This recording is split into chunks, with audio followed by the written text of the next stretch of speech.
Praise the lord. ఈరోజు మీకోసం జీవం గల దేవుని మాట 33వ కీర్తన 18-19 చరణములు. వారి ప్రాణమును మరణము నుండి తప్పించుటకును, కరువులో వారిని సజీవులనుగా కాపాడుటకును, యెహోవా దృష్టి ఆయన యందు భయభక్తులు గల వారి మీదను, ఆయన కృప కొరకు కనిపెట్టు వారి మీదను నిలుచుచున్నది. విలియం కీపర్ ఒక మంచి క్రైస్తవుడు. అయితే అతడు నిరాశ నిస్పృహల అగాధములో మునిగిపోయినప్పుడు అతడు ఆత్మహత్య చేసుకోవాలని నిర్ణయించుకున్నాడు.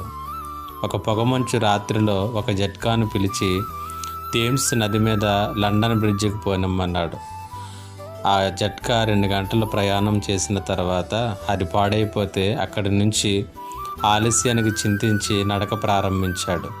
ఆ రీతిగా చాలా దూరం నడిచిన తర్వాత తిరిగి అతడు తన సొంత గుమ్మం ఎదుట ఉండటాన్ని కీపర్ కనుగొన్నాడు.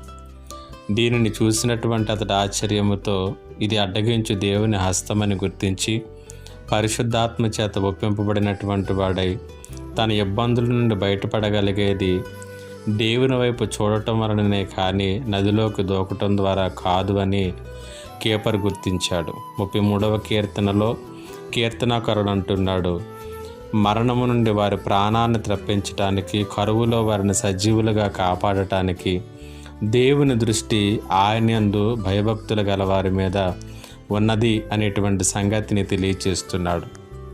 ఈ మాటలు వింటున్నటువంటి నీవు ఒకవేళ నీ జీవితంలో ఉన్నటువంటి చికాకులను బట్టి, సమస్యలను బట్టి నిరాశ నిస్పృహలలోనికి వెళ్ళిపోయి ఈ మాటలు వింటున్నావేమో జ్ఞాపకం చేసుకో. నిన్ను తప్పించటానికి, నిన్ను కాపాడటానికి, కరువులో నిన్ను పోషించటానికి ఆయన ఎల్లప్పుడూ కూడా నీ వైపు చూస్తూ ఉన్నాడు.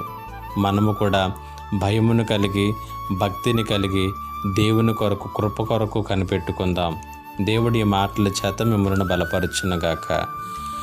ఆమేన్. మా దేవానికి వందనాలు. ఈ మాటల చేత ప్రతి ఒక్కరిని బలపరిచి నిరాశ వదనములో ఉన్నటువంటి వారికి నిరీక్షణ దీపాన్ని అనుగ్రహించమని యేసు నామములో అడుగుచున్నాను తండ్రి. ఆమేన్.